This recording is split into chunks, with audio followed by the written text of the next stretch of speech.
Welcome, everyone. I'm Jen Yates, the director of the TCA Accelerator. I'm delighted to have you all join us for the launch of the TCA Action Agenda. Before we get started, I want to just go over a few housekeeping notes. The session is being recorded and it will be shared after the session. You can access captions and different languages by following the instructions on the screen. And you can reach out to Teresa in the chat if you have any tech questions throughout the webinar. You can post questions at any time in the Q&A box. We'll try to answer some questions as we go, but we also have time for a live Q&A session following the panel.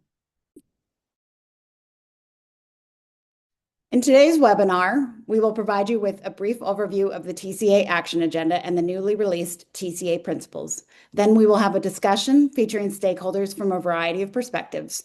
Finally, we'll open the floor for your thoughts. Before we get going, I would like to invite Adele Jones, the chair of the TCA Accelerator Steering Committee, to share her opening remarks. Adele? Thank you very much, Jen, and good morning, afternoon, evening, everyone. Thank you so much for joining us. As Jen said, I'm Adele, chair of the True Cost Accounting Accelerator, and I've been part of this community working on true cost accounting for well over a decade, working with leaders across sectors to advance true cost accounting, which to us means a transparent and systemic analysis of agri-food systems, which guides decisions that uphold human rights, the well-being of people, animals, and the planet. And this work has never been more important. Today marks a really pivotal moment, the launch of this action agenda. It's not just another report, it's the accumulation of more than a year's worth of community collaboration, building on almost a decade of research, policy engagement, and on-the-ground practice to translate the TCA vision into coordinated and deliverable real-world actions. So why does it matter? Global agri-food systems are incredibly good at producing calories, but they also generate vast, largely invisible costs borne by people on our planet. From climate impacts to inequities in health and livelihoods, the status quo is neither economically efficient nor socially just. True cost accounting provides a framework which makes these trade-offs visible, enabling better decisions that deliver healthy diets, resilient ecosystems, and a fair economic outcome. This action agenda is the product of deep stakeholder engagement, 11 virtual dialogues, a multi-day summit hosted by the FAO in Rome last April, and consultations with producers, policymakers, business leaders, investors, researchers, and civil society from around the world. These inputs have shaped 5 priority action areas that are essential for mainstreaming true cost accounting, which Jen will take you through in a moment when she runs through the action agenda.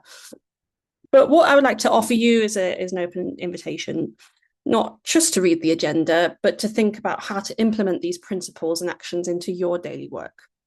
The challenges we face at the moment are systemic, complex, and interconnected. And to address them at the scale and pace now required, we need collective action that aligns public and private decision-making with a complete and transparent view of what these decisions mean for people and our planet. As chair of the accelerator, I'm really, really proud of how far this community has come. But today is really about what we choose to do next, how we take these collective insights and translate them into real policy shifts, smarter investment strategies, and inclusive partnerships that shape the future of our agriculture and food systems for generations to come. So thank you so much for being here and listening today and for sharing the report among your networks. I'll hand back to Jen now to give you a bit of an overview of the action agenda. Thank you very much. Thank you so much, Adele. And thank you for your leadership all these years and getting us to this moment. As Adele said, this launch of the action agenda marks a major milestone for true cost accounting. And it is really the first of its kind guide to steer collective action toward mainstreaming true cost accounting. It's also, importantly, a community-driven project built through, as Adele said, almost 2 years of listening and synthesis. It reflects where we are as a movement and where we're ready to go next. Today, I aim to leave you with a clear understanding of why the action agenda matters and why you should join the journey ahead. But just going to take a step back for a moment. As you all know, agricultural production increased at a remarkable rate over the last 50 to 100 years. Many of the social and environment challenges intensified over the same time span, and efforts to stamp them out have largely fallen short. So we now understand that the very methods that so successfully increased agricultural production came with enormous trade-offs, including a myriad of environmental, social, and health crises. According to FAO, who released two consecutive reports on true cost accounting in 2023 and 2024, the hidden costs of agri-food systems totaled at least 10 trillion globally in 2020, which is 10% of global GDP. While these costs may be hidden, someone is always paying the bill. We're paying in damage to the climate, nature, our health and well-being, or we're paying with the time and public resources spent responding to these problems. By relying on narrow metrics to drive decision-making, we've missed the big picture. This approach led us to optimize production while externalizing profound social, environmental, and health costs. It also undermined our efforts to tackle global challenges effectively. So I want to talk about what we're proposing instead. TCA offers an alternative. It is a structured decision-making framework that provides a wider picture of food system impacts, both positive and negative. And as Adele alluded to, over the past decade, case studies and initiatives around the world have shown how TCA helps decision makers compare trade-offs between competing scenarios, considering not just profit or yield, but also upstream and downstream effects on people and nature. This holistic approach also helps anticipate long-term risks and value creation. And just a side note, these graphics are in the report, so don't worry if you can't read them on the screen. You can review them at your leisure to get the full picture here. So when we expand what we measure, we can choose the solutions capable of addressing the scale of the challenges that we face. The TCA Action Agenda was created to scale that capability. Now our task is to bring this approach into the mainstream of food system decision-making. And I want to give a little bit of a roadmap or a little bit of a summary of how we got to this moment to help you understand where we're going next. Since 2020, the TCA Accelerator was established to drive convergence in the TCA field. And in 2020, we launched Scaling Implementation, which is an ambitious effort to further propel TCA into the mainstream. In the first phase, which is just wrapping up with this launch, we set out to create a coordinated action plan to guide the community on a shared path. But first, we listened. From October of 2024 to February of 2025, we convened 6 thematic dialogues and 5 regional dialogues. The participants in these workshops shared candid reflections on the political and practical barriers they had encountered in their work to implement TCA initiatives. Then in April 2025, we gathered representatives from 23 countries for the TCA Global Summit, which was held at FAO headquarters in Rome. Nearly half of the attendees were participating in their first ever TCA event. The event featured workshops and presentations that were designed to build on the insights from the dialogue series by looking now ahead to the strategic opportunities for collective action, thinking back on the lessons learned from the past, and looking ahead to mainstreaming TCA. The summit was really a watershed moment for TCA. And I think, I can speak for a lot of us who were there in saying how energizing it was to be in the room and how it really had a sense of optimism for what we could do together. And I will also just share a small anecdote, which is from the final day of the 2-day event. We had 2 veterans of international convenings who took the stage, and both separately remarked how rare it was to see everyone still in the room and engaged at the end of a multi-day meeting. It was a small moment, but meaningful, I think. I think it reflected the commitment that we all shared toward moving our food system in a new direction. Next, we moved on to, after Rome, And this is where the synthesis phase began. We cataloged 431 distinct ideas generated by the community over the course of the dialogue series and the summit. Every barrier, every lesson, and every opportunity you identified. But when we stepped back from these 431 ideas, some patterns began to emerge. 5 themes clearly stood out, and those themes became the backbone of what you now see in the TCA Action Agenda. We summarized the most salient and frequently expressed community insights, priority actions, and steps required to advance each of the 5 themes. Then we came back to the community and we asked, did we hear you right? Does this accurately reflect the right priorities for collective action? We put out a draft of the action agenda in November and received open for stakeholder consultation. We received detailed substantive feedback. Then we had a committee of TCA community members who reviewed the consultation feedback and helped to shape the final draft. The final document you see today may feature our logo, but it is truly a co-production with the entire TCA community and beyond.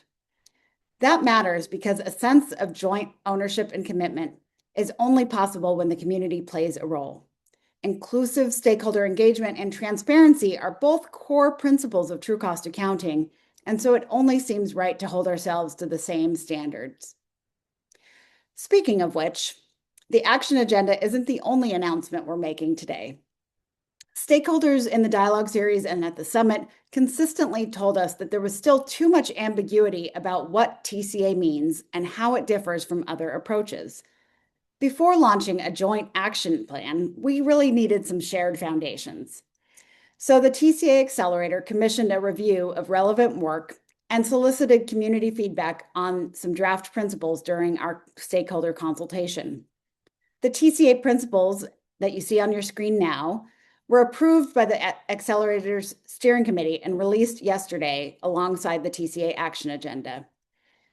You can go to our website and read more about the principles that offer more depth behind each of these on the list, and also learn more about how they could be implemented in practice. We anticipate that these principles will serve as a foundational reference point for TCA initiatives going forward. The action agenda itself includes 5 cross-cutting and interdependent action areas. Again, there's quite a lot of detail on each of these on the website and in the PDF, so I won't read them all out to you today.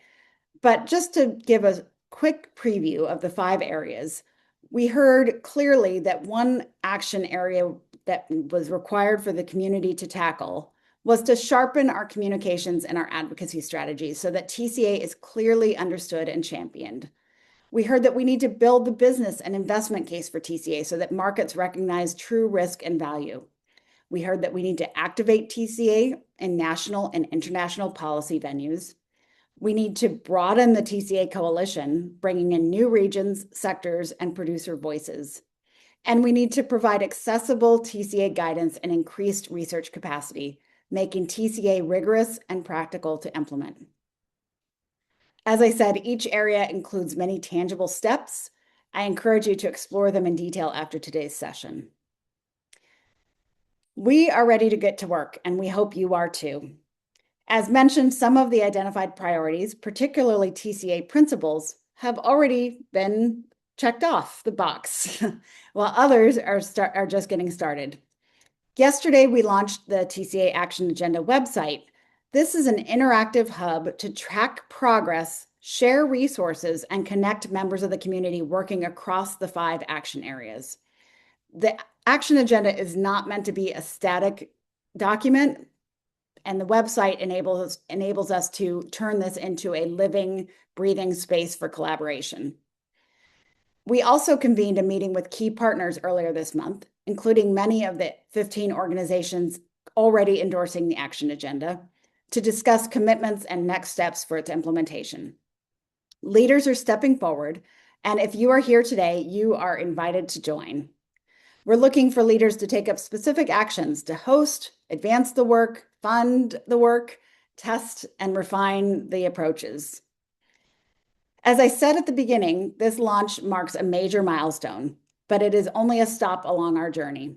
Reaching the goal of mainstreaming TCA will require all of us committing our skills and strengths to this joint endeavor. So with that, I will now turn to the next section of the agenda, and I'm delighted to introduce the leaders who will be speaking to the importance of the TCA Action Agenda from their perspectives. First, I would like to introduce Andressa de Mello, who is a sustainability and innovation strategist, founder of Sustain Real, and co-founder of True Food in Brazil. She works at the intersection of business strategy, sustainability, and socioeconomic impact, applying approaches such as true cost accounting to support better decision-making across sectors. Raul Mil is an engineer, civil servant in forestry and agriculture and environment, working in Rome with the UN agencies. He is scientific advisor for INRAE, the French National Research Institute for Agriculture, Food and Environment, IRD, the French National Research Institute for Sustainable Development, and CIRAD, the French Agricultural Research Center for International Development. Finally, Rituj Sahu is a director of protein transition for India at Asia Research and Engagement, where he works with investors, companies, and policymakers to manage climate, public health, and supply chain risks in food systems. His work focuses on translating sustainability goals into practical incentives and institutional reforms across emerging markets. Very impressive resumes from all three of our guests. And to lead this discussion, I will turn the mic back over to Adele. Thank you. Thank you, Jen, and thank you to the panelists for being here today. Each of you three have quite different backgrounds and quite different range of stakeholders that you work with. And so the first question I wanted to ask each of you, and I'll come to Andressa first, then Raul, and then Rituj, is why do you think a cross-cutting true cost accounting action agenda is needed, given that you each work with different stakeholder groups that need to come together? From your perspective, why is this collaboration needed? So Andressa, I'll come to you first. Okay, thank you, Adele. Thank you, Jen, for the invitation to be here. It's a pleasure to be with you all. I've worked most of my professional life with the corporate industry, but also with agri-food systems players and also multi-stakeholder engagement. And usually when we talk about the transition of food systems, people usually focus on producers. But if we don't work on the demand side, it's not enough to work with the producers if they don't have where to put their sustainable productions. So you need to talk to industries, to consumers, and mainly to policymakers, talking about subsidies or public procurement. This is why I think this systemic approach and this connected agenda is important. We don't have one magic wand that we can put and transform the whole system. We need funds, we need pilots to show that it's possible, and we need showcase the real cost and how it affects our life. That's why I think that this agenda that you have, like focusing on having knowledge, having funds, and try to showcase and to have a business case for TCA is so important. Here in Brazil is what we are seeing, like we need to work with the different stakeholders to make it, to scale this transition. Thank you, Andressa. And Raul, the same question to you. Why is this action agenda so important for the work that you do? Well, bonjour at first to all of you. The panel title was called Working Across Silos, and it reminded me an article, Teaching Silos to Dance, written just after the launch of Agenda 2030. What's my experience with TCA during last years? In January 2019, during the 11th Global Forum for Food and Agriculture in Berlin, I remember a main session with a panel discussion with all the international candidates running for the position for being the new FAO General Director. After the speeches, the moderator asked the large audience questions. So a young lady from an NGO asked, when will we start speaking about true cost accounting? And it created a huge noisy silence in the audience. And the moderator very quickly responded, no one will answer this question. So the audience felt very uncomfortable, as if the question sounded taboo. 1 year later, during the COVID time in 2020, I listened to the midterm presentation of the Dasgupta review, Economics of Biodiversity. Professor Dasgupta, a famous British Indian Cambridge economist, explained that he had tried during all his life to integrate environment and biodiversity and economics. But then he said, with a very modest smile, that he failed. And he addressed younger scientists with enthusiasm. You have to take the burden now. And on the road, there is much to do, but it's a very long way. Suddenly, in 23 and 24, as was mentioned, FAO published 2 reports on TCA, on true cost accounting in food system. And last year, an international conference was organized by the TCA Accelerator, as you said, in Rome. I personally learned a lot about the ongoing debates and also about the UNEP TAP Agri-Food Framework. At the conference, hundreds of experts from all the world participated, from think tanks, NGOs, multilateral organizations, from the private sector, and also from the science arena. All expressed clearly that we need more research on TCA, as there are still many different approaches and key knowledge gaps and challenges. As I'm European, let me quote 3 large ongoing research projects right now: Food Cost, Step Up, and Plant Eat. And uniting around the same cognitive table, separate research teams, and some experts come from the research organization I'm honored to represent in Rome. They address harmonization methodologies, fitting economic externalities in TCA, developing methods for biodiversity, databases such as ecosystem valuation, and much more. Globally, as my friend Joe Puri suggested me, it's important to generate evidence on what works and what doesn't, and how much for food systems. This is even more important now in the context of fake news and constrained funding. But research per se is not enough. This is precisely the value of the TCA Action Plan with its 5 areas. Obviously, this plan offers an excellent systemic overview of these different areas who need to learn to dance together. And it's certainly not easy, as we have 5 actors on the scene. But by practicing and starting to dance together, these areas will learn from each other. And this is the only way to bring more light on what appeared yet taboo just some years ago. A slight suggestion, maybe the next version, as I suppose this is a living document, will put even more visibility devoted to the farmers. As my friend Oliver from the UN Agroecology Coalition told me, we need to make TCA simpler in a way that local practitioners can use it, in particular agroecology farmers and producers. Now let me finish with the wish that we shall all read this action agenda. It's 29 pages. We can do it.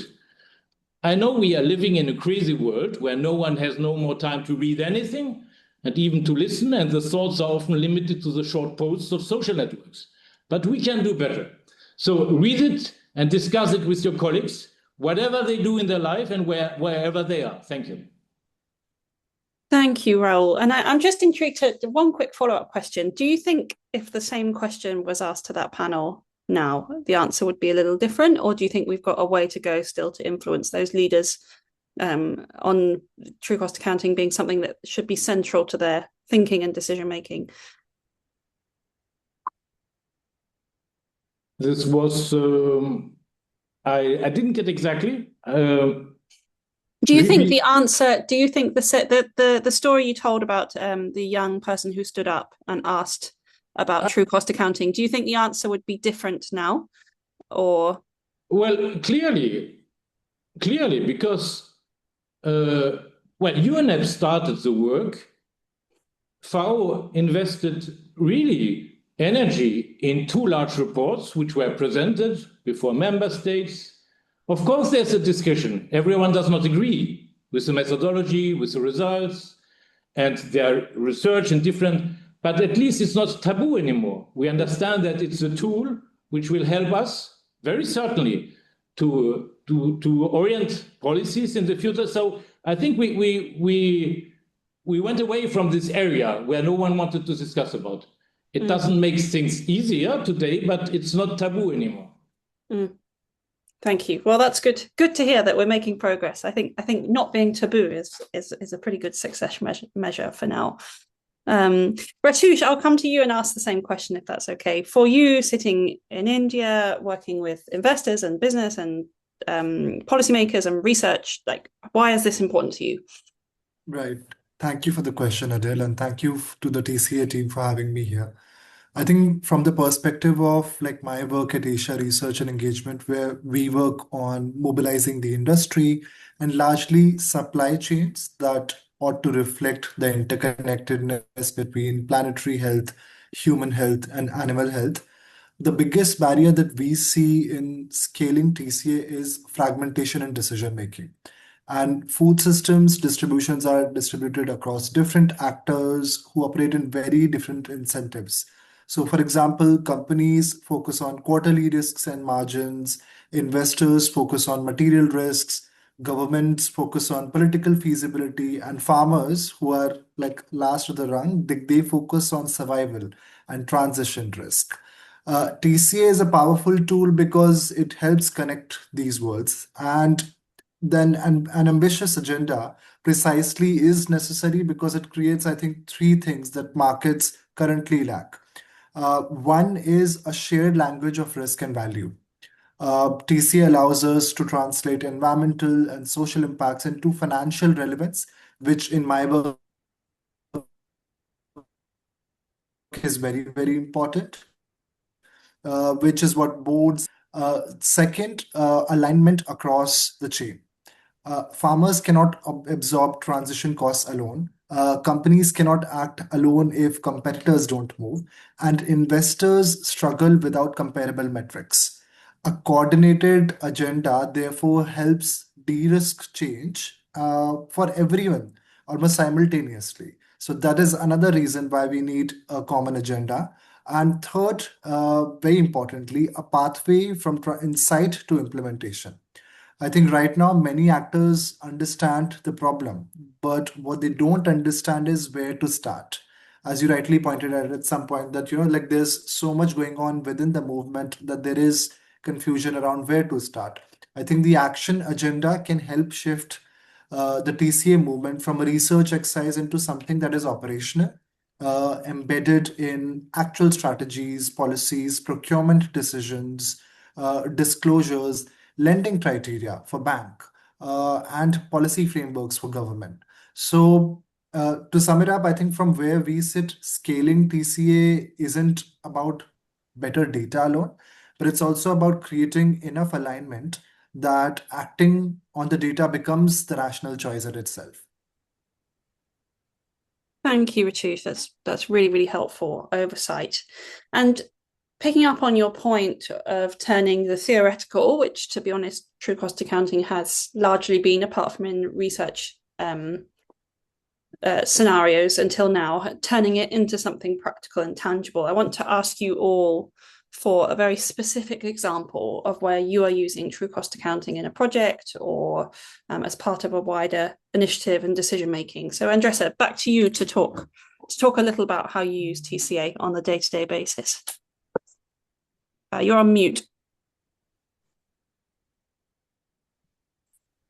Okay, for us at True Food, TCA is a way of having data and comparable data for decision makers, either them being industries or policymakers or even consumers, and to help scale transition. So it's a tool that we can compare and we have data so we can have a better decision making.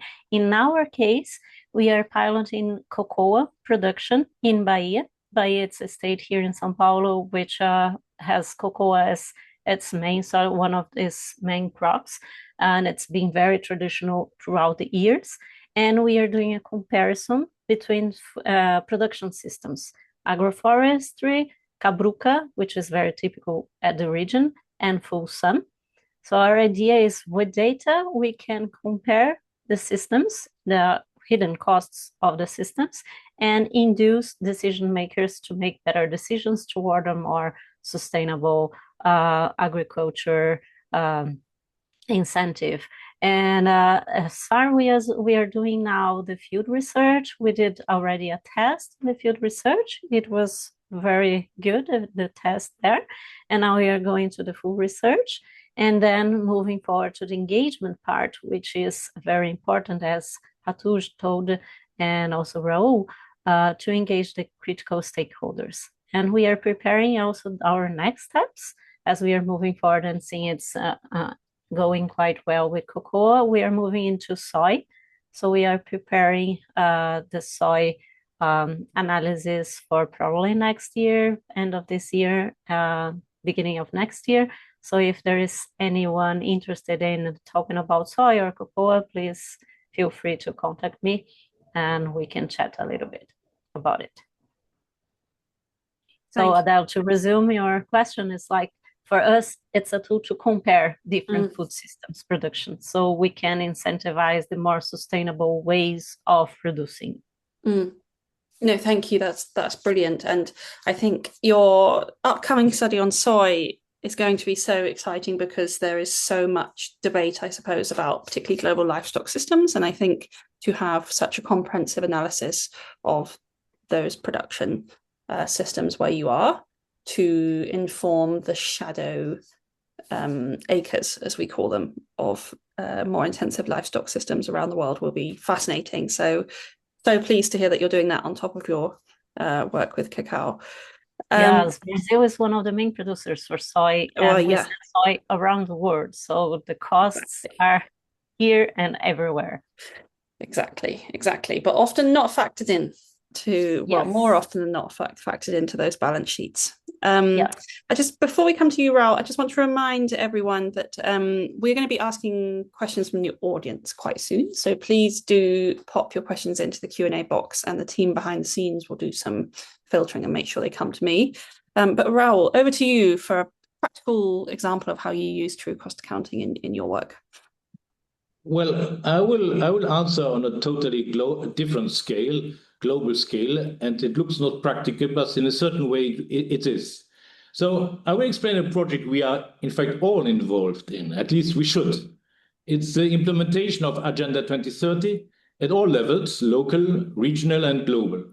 And the reflections and preparations of this follow up in 4 years. Many experts say this agenda is not a scientific issue. Well, I do not totally agree with that. In fact, in 2013 and 2014, the international community decided to design a new sustainable development program for the whole world. They have chosen to put 17 objectives all together, underlining the very strong necessity to implement them all, but without knowing, in fact, how to do it, and if this was indeed really possible. The main underlying idea was that we are living in an interconnected world where the different challenges we face, as you know, climate change, biodiversity, water cycle distortion, food insecurity, nutrition, and hunger, are all linked with also effects of cascading risks, as we all learned during the COVID crisis. So the main message from Agenda 2030 is not about the separate objectives, but about how to engage in making the silos dance. The spirit of systemic approaches is the same you find in the One Health concept, and it is well discussed. It will be discussed on 7 April in Lyon during the international conference One Health Summit. It's also the spirit of the whole UN food system transformation dynamic, supported by the UN Food System Hub, the CSF, and the individual UN organization. And it's the same approach when you address TCA in the Action Agenda, via communication, business and investment, national and international policies, international cooperation and research. So a good question. What has all this to do with TCA? Well, first, congratulations. You developed indeed a systemic approach for your action agenda. And secondly, I strongly believe that TCA has a contribution to offer in the new post-2030 development agenda. It's not the only tool, of course, even if it's an important one, but it's an essential tool, a spirit and a pathway at the same time. In fact, there's a group of science experts, 14, called GSDR 2027, the Global Sustainable Development Report Team, and I invited them to listen to this seminar today. I hope that this TCA Action Agenda does interest them, and they could integrate it at the UN level in the new report, next report, September of next year. And I hope that the UN in 5 years will call for a large spread of the TCA approaches in the renewed development program, as it is already supported from UNEP, FAO, and UNFSS. I really did not think about this before reading the agenda, but today I'm convinced that TCA is one of the important tools helping us to design our pathways, to change our minds, our behaviors and policies, to integrate the mid and long-term consequences of our present decision, taking responsibilities for an ethical consumption and for a more sustainable and harmonious world for all. TCA is accepting the silos, but making them peacefully dance together with humility, as Professor Gasgupta learned us, and full renewed ambition for the next years. So the project is TCA implementing the thoughts and the reflection for the new Sustainable Development Agenda post-2030. Thank you. Thank you, Rahul. And I think silos dancing together has to be one of the best analogies I've heard come out of this true cost accounting movement. So I think that's a fabulous way to think about this, and really inspiring to hear from you that you think there is so much opportunity here to influence the UN decision making and frameworks, because I think that would be ultimate success from our point of view. So we look forward to keeping working with you on that to keep this alive and make sure the SOFA reports from the previous 2 years continue to live on, and the data is updated, and make sure we influence all those things that you mentioned. So Ritush, back to you to explain a little about how TCA informs some of the projects you work on. Right, Adele. I think my answer is somewhat related to what Andressa mentioned, which is livestock systems, because I work on livestock systems, including dairy, poultry, meat, and seafood supply chains. So one of the examples would be actually like related to our engagement with large food companies, banks, and investors, right? And these supply chains are highly material from a TCA perspective. They sit at the intersection of climate risk, antimicrobial resistance, public health, farmer livelihoods, land use, nutrition. I think we all sort of do know that on some level.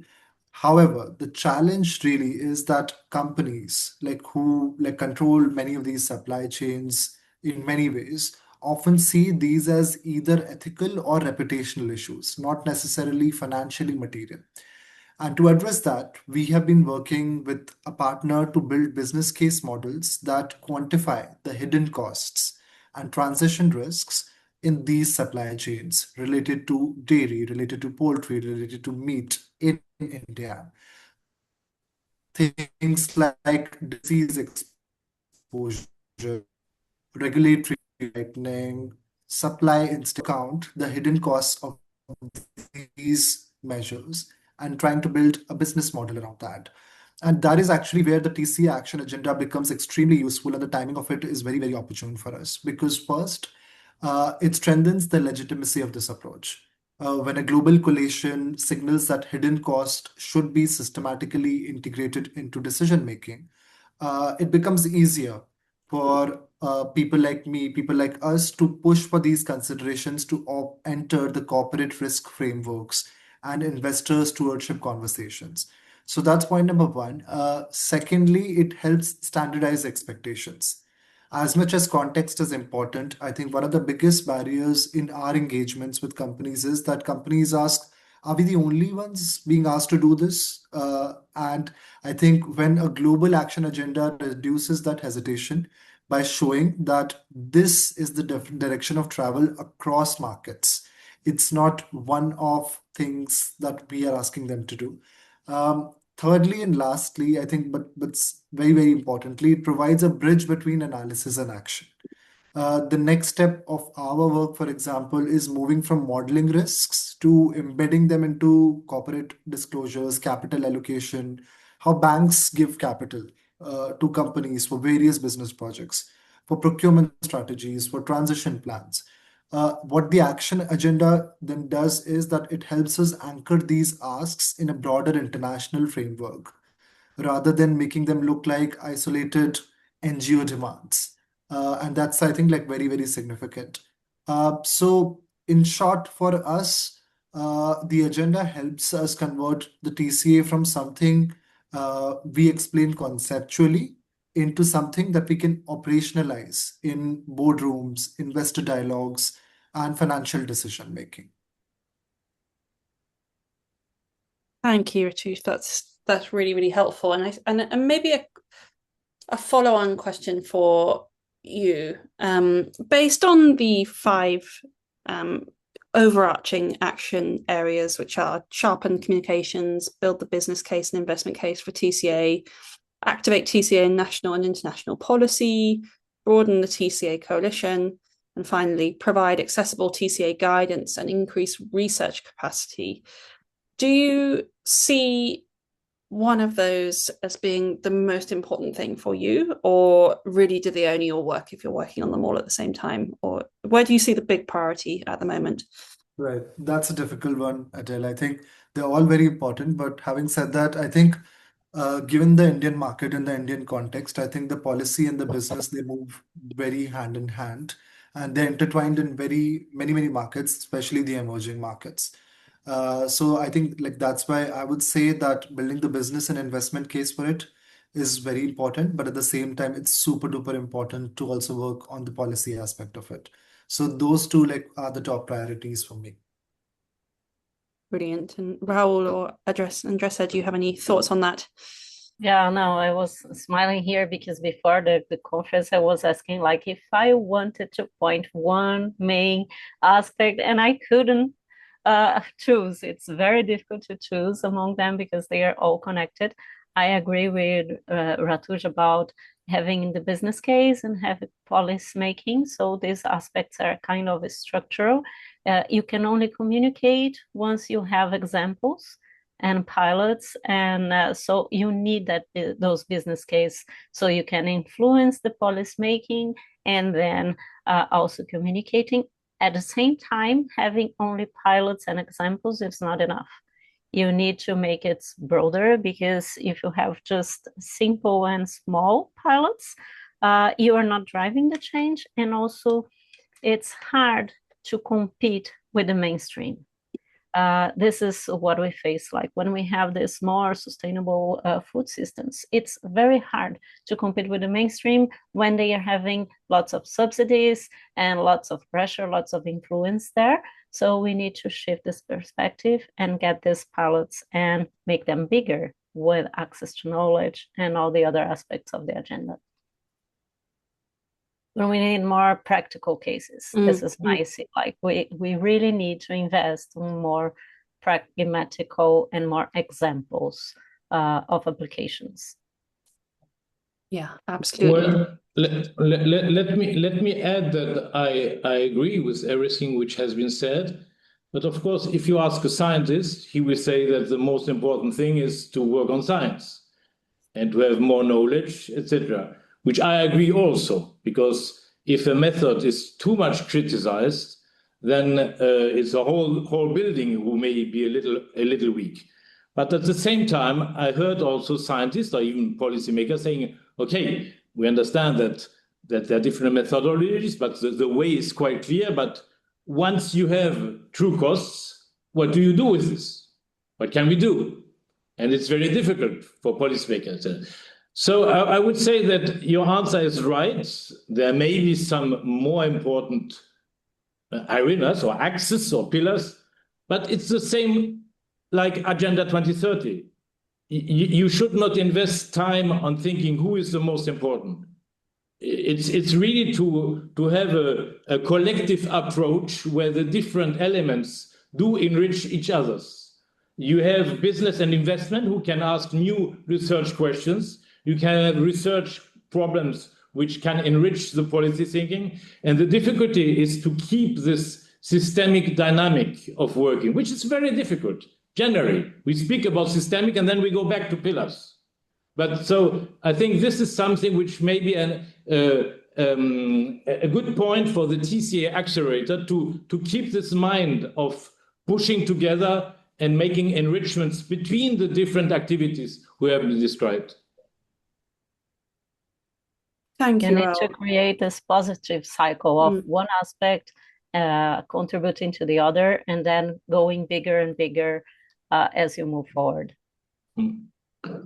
definitely. So just one remark. You asked me if the taboo question. Well, no, it's not more taboo. I told you 3 large European research projects with €1 million inside this are working on this. So they will be evaluated. They will be presenting the result. In Brazil, I know that I was informed, Andreas, that you can tell me that there are networks of researchers which, after the FAO report, because Brazil was not totally convinced of the methods, of the results, so researchers are working. So it's not taboo anymore. It's something which is really working now. Now we're in the working phase, and this is very positive. Thank you, Raoul. And it would be brilliant if we can find a way of showcasing those research institutes in the follow-up, so everyone is aware and can get involved if they are connected to those groups in some way. So we'll follow up with you on that one. I have two questions in the Q&A, both about assessments and frameworks. And I just wondered to maybe if any of you have any thoughts on this. The underlying question, I think, amongst both of them is whether or not we should have a standardized approach for TCA frameworks and measurements based on the fact that there are many different layers, and we've got life cycle assessment, which is complicated, and farm level assessment, and then policy level, which is more 50,000 feet. But should we have a standardized way of measuring TCA, or should we allow for these principles to be interpreted by different sectors, which underpin and provide authenticity and rigor, but don't necessarily say you have to do it in this way? I just wonder if any of you have any thoughts on that. That would be useful, because it's clearly an area of interest amongst the attendees. Yeah, I see someone here is asking, should we have a more complex approach or a more simple approach? That's the billion-dollar question. It's not even $1 million, it's billion-dollar question. When we were preparing for the field research, we faced this challenge, like how we can tailor it to the field that we were talking about, cocoa, and the characteristics of the region we are talking about, because there are some social aspects, mainly social aspects, of the way that people arrange to produce cocoa in the region that are quite peculiar and not traditional comparing to how it works around the world. So we faced some difficulties adapting the social part to collect data. And one challenge was the depth of the LCA analysis and how many data we need to collect and how we can get those data in a simple way, a little bit simpler than with thousands of questions for them. So it's I think we are still adapting, and I don't see we should have one exact same way for everything, but we need to have something that is comparable, minimally comparable. So this balance between what is minimally accepted and what can be choose or be optional, this is not this is a challenge for all the studies, and it changes from every system and how the local producers are organized. This is our experience so far. So I would say it's a halfway, and that's why we need more pilots to see what were the common challenges among them and how we can simplify without losing the systematic approach and the beauty of the methodology. And for the policy level, because we have all this complex input, but for the decision makers, we need to have a simple output. It could be how can we translate in a simple way that policymaking, they can compare in their public procurement, they can compare the comparables, and the business leaders, they can also make decisions comparing costs and true costs, and also the quality of the goods. So this is the key thing, transforming a complex input in a simple output. And I think it's why the communications principle is so key here, because it's different interfaces and different methods of communicating why things are important or consolidated data. and the consumer will understand in a different way. Totally. Yeah. Right. Yeah. Yeah. Absolutely. Ritu, do you want to answer? Because I want to answer too. It's interesting question. Go ahead, Rod. No. I can answer. As a consumer, I was wondering. I was just thinking last days when my wife and myself we go to in the shopping in Rome. There's only one price on each product. Well, I buy things without wondering, is this a good price? Is this a real price? Why have they chosen this price? Well, it's a chosen price of the shop. Some products maybe have much too more benefits. Others are dumping prices. Who cares? It's just one price. If one shop or one different shops or one company decided to put one true cost besides the commercial cost, well, it's his choice and there's a trust. I'm trusting in the shop when I buy any product by the commercial trust. So if there's another true cost, it can help me a bit. It's not an obligation it's an information in a certain way. Today, maybe there are yet very much different methodologies. So maybe it's a bit early for the spirit of everyone, but it starts in some shops in Germany, in Netherlands, and it was like the mobile phone. I was the first guy in one organization in France to have a mobile phone in a headquarters of 300 persons. It was in 96, and 30 years more ago. Everyone looked at me as if I was crazy. I had a mobile phone. In 2 years, all the directors had mobile phones. So today, if you say we need true cost accounting in all the shops, everyone will tell you you are crazy. But in 10 years or 15 years, there will be maybe different methods in different countries, different companies, and it will help, at least I'm speaking from the consumer point. Policies, so this would be my little answer on the consumer points. Ritu? Thank you, Raul. I think just Adele, do we have time? We I do. wanted to Yeah. Yeah. I think I do think that the action agenda recognizes what the question of harmonization and standardization, right? And it is absolutely essential. Without some convergence around core indicators, assumptions, system boundaries, comparability, the market will definitely struggle to respond to TC as a tool. However,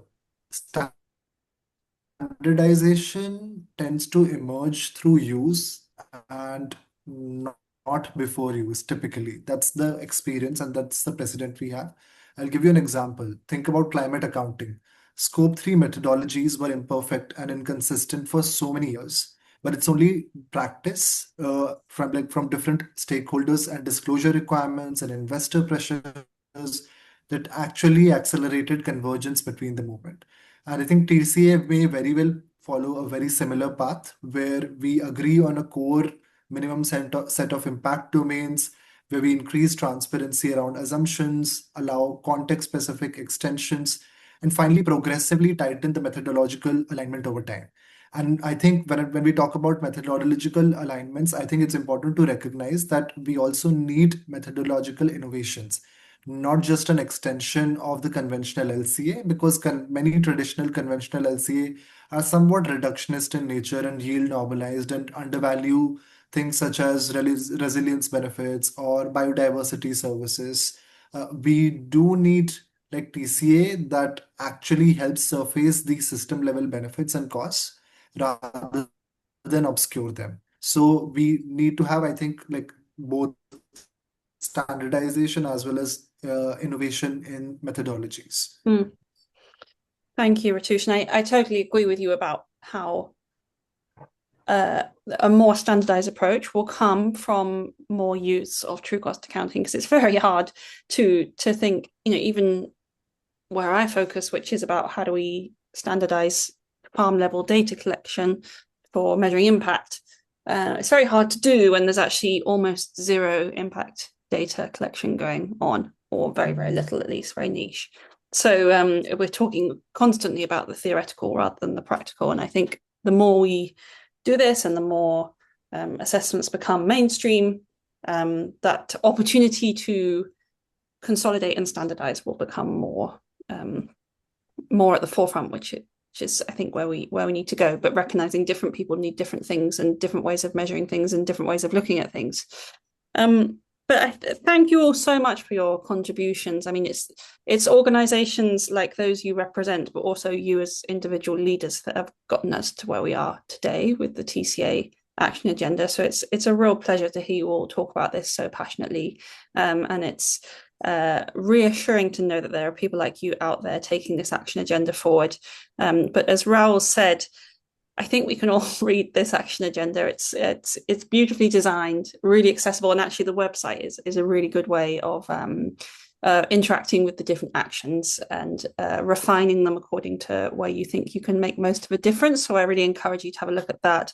The team have put a huge amount of effort into making this something really accessible, but also it can be fluid, it can evolve as time goes on as well. So Jen, I will hand back to you, but thank you so much again to the panelists for being involved today and helping us launch this action agenda. It's a really exciting moment. Jen, over to you. Thank you so much, Adele. And I'll join you in giving my gratitude to our panelists today.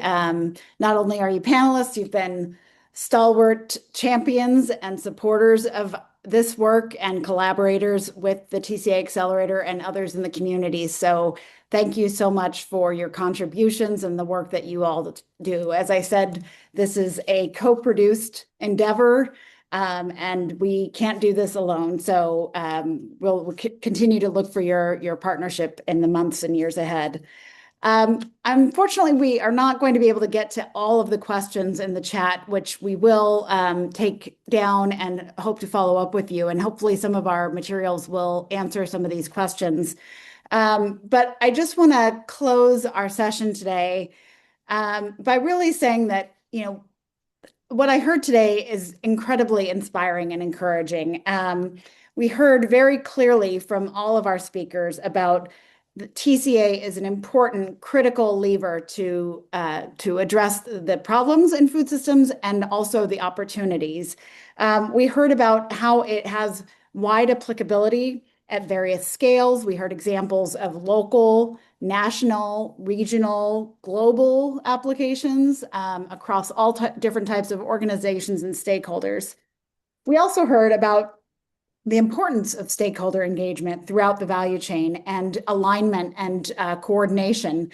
And I will also, just point out that one of the other key principles of true cost accounting is to make this an exercise that is really relevant to real world decision making, and that one of those steps in that is to engage with stakeholders around what is the practical problems that we are trying to solve.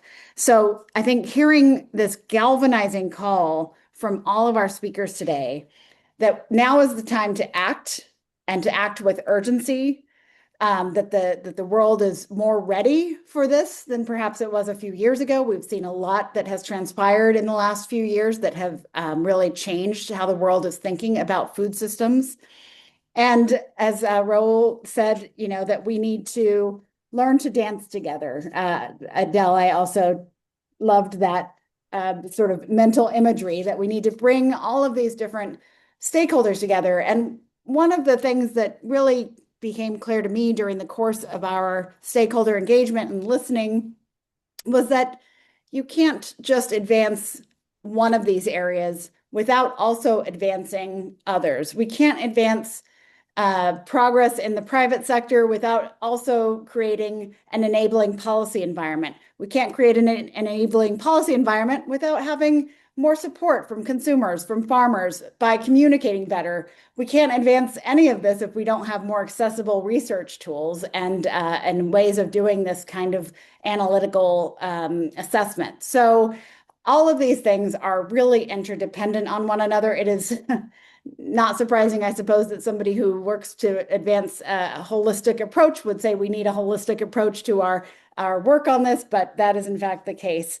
So I'm going to close this out then and thank all of you for joining us today. As I said before, I think Teresa will share the slide with our information. we really encourage you all to stay involved. Raul has given us homework to all read the action agenda. And then hopefully you will explore the tools that allow you to see different ways that the actions connect across action areas as well, not just by those 5 areas, but how they each are interdependent with each other.